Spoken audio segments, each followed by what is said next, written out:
Hello everyone, welcome back to the channel. जैसे कि आप लोग जानते हैं, मैं एसएससी सीजीएल 2026 की प्रिपरेशन कर रही हूँ और आज मैं आपको अपना late night study plus early morning routine बताऊँगी। एक्चुअली मैं अपना नाइट स्टडी ही पूरा करती, बट मैं रात में सो गई थी, जिसकी वजह से वो मैंने फिर अपना अगले दिन कंटिन्यू किया। और हमारा पहला स्लॉट आज रात को स्टार्ट होगा, रात 9 बजे से, और 9 बजे से लेकर के 12 बजे तक का मैंने अपना फ़र्स्ट स्लॉट रखा था, जिसमें मैंने अपने मैथ्स को रखा था, क्योंकि रात में शांति होती है, इसलिए मैं प्रेफ़र करती हूँ। पहले मैं मैथ्स को हमेशा सुबह रखती थी, बट मैंने आज पहले ही रख लिया, क्योंकि मुझे मैथ्स में काफ़ी कुछ कवर करना था। 2 दिन पहले मेरी थोड़ी तबीयत ख़राब हो गई थी, जिसकी वजह से मैंने अपने मैथ्स को काफ़ी थोड़ा छोड़ दिया था, तो मेरी काफ़ी चीज़ें छूट गई थी। तो इसलिए मैंने अपना फ़र्स्ट स्लॉट मैथ्स का स्टार्ट किया, और मेरा मैथ्स में आज डे 6 चल रहा है, परसेंटेज का 6 लेक्चर चल रहा है। मेरे 19 लेक्चर है। मैं उतना ही ट्राई करती हूँ कि मैं जितना ही कवर कर पाऊँ, इसलिए मैं मैथ्स का एक ही लेक्चर पर डे लेकर के चल रही हूँ। आई नो, मैं जानती हूँ कि ये थोड़ा बहुत कम है, मुझे कम से कम 2 या 3 लेक्चर लेके चलना चाहिए, बट मैंने स्टार्ट किया है, तो इसलिए मैं शुरू में ज़्यादा लोड नहीं लेना चाहती, जिसकी वजह से मुझे प्रॉब्लम ना हो।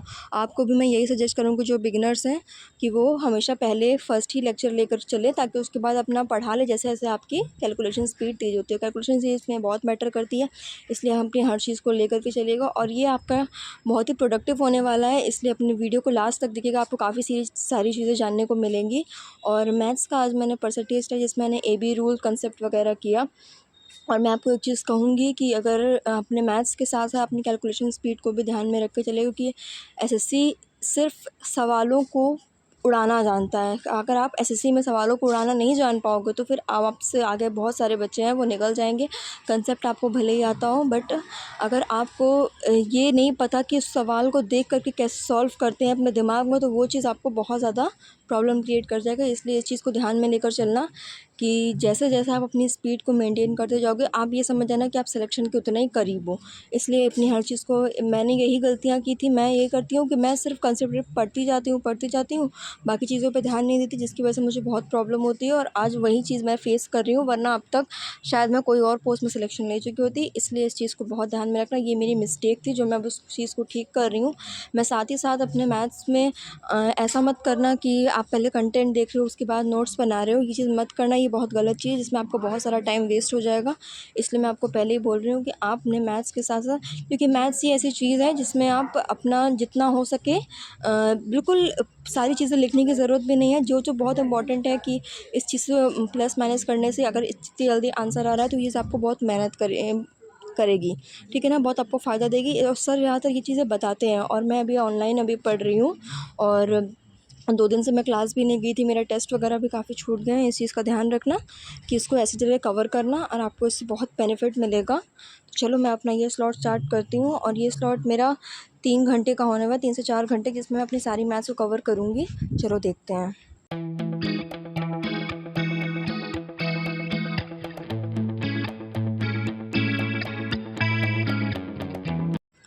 उसके बाद मैं अपना रात को 12 बजे थोड़ा-सा रेस्ट करके आधे घंटे बाद मैं अपना इंग्लिश का लेक्चर लेके बैठ गई थी, और इंग्लिश में भी अभी मैं बेसिक्स ही लेके चल रही हूँ, क्योंकि देखो, आप लोग अभी शुरू-शुरू में प्रिपरेशन कर रहे हो, और अगर तुरंत ही एसएससी वाले इंग्लिश के सिलेबस पे जंप करोगे, तो आपको बहुत प्रॉब्लम आएगी। लेकिन इस चीज़ का ध्यान रखना कि आप तुरंत ही जंप, अगर आप बेसिक्स क्लियर है तो आप जंप कर सकते हो, बट अगर आपका बेसिक्स क्लियर नहीं है, तो आप डियर सर चैनल से जाकर के अपने पहले बेसिक्स क्लियर करो।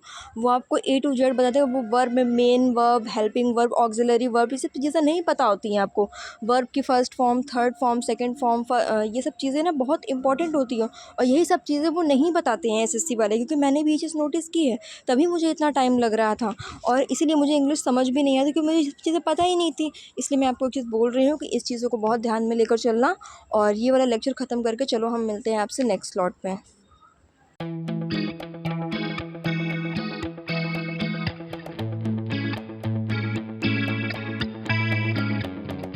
उसके बाद मैं रात में सो गई थी, क्योंकि मैंने सोचा तो था कि मैं पूरी रात पढ़ूँगी, बट फिर मुझे याद आया कि मुझे सुबह खाना वगैरह भी बनाना है, और क्लासेस भी है मेरी। इसलिए मैं रात को 2 बजे अपना इंग्लिश का ख़त्म करके मैं सो गई थी, और सुबह मैं 6 बजे उठ गई थी, और सुबह मैंने स्टार्ट कर दिया था अपना फ्रेशन अप होकर के मैं स्टार्ट करती थी वोकैब। और वोकैब में अभी मैं पुरानी ही चीज़ें बार बार के उस पर रिवाइज़ करूँ, ताकि मुझे आगे दिक्कत ना हो, क्योंकि अगर मैं नया लेके बैठ जाऊँगी, पुरानी चीज़ें भूल जाऊँगी, तो मुझे बहुत प्रॉब्लम होगी।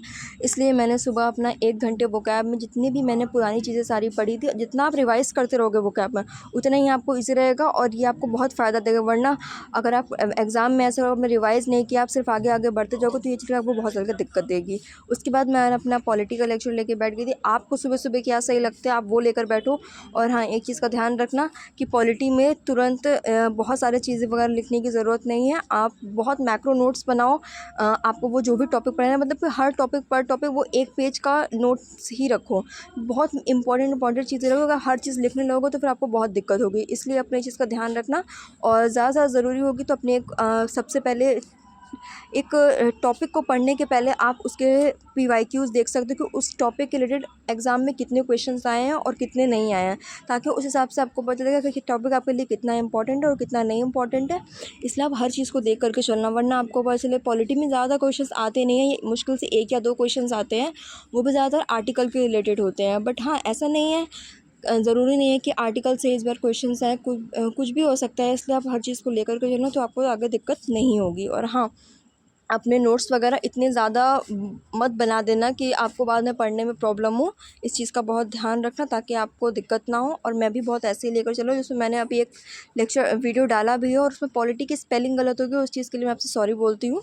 और इस चीज़ को बहुत ध्यान में लेकर चलिएगा। और आई होप आपकी तैयारी बहुत अच्छी चल रही होगी। ऐसे ही गाइडेंस के लिए आप मुझे फॉलो कर सकते हैं। Okay, all the best.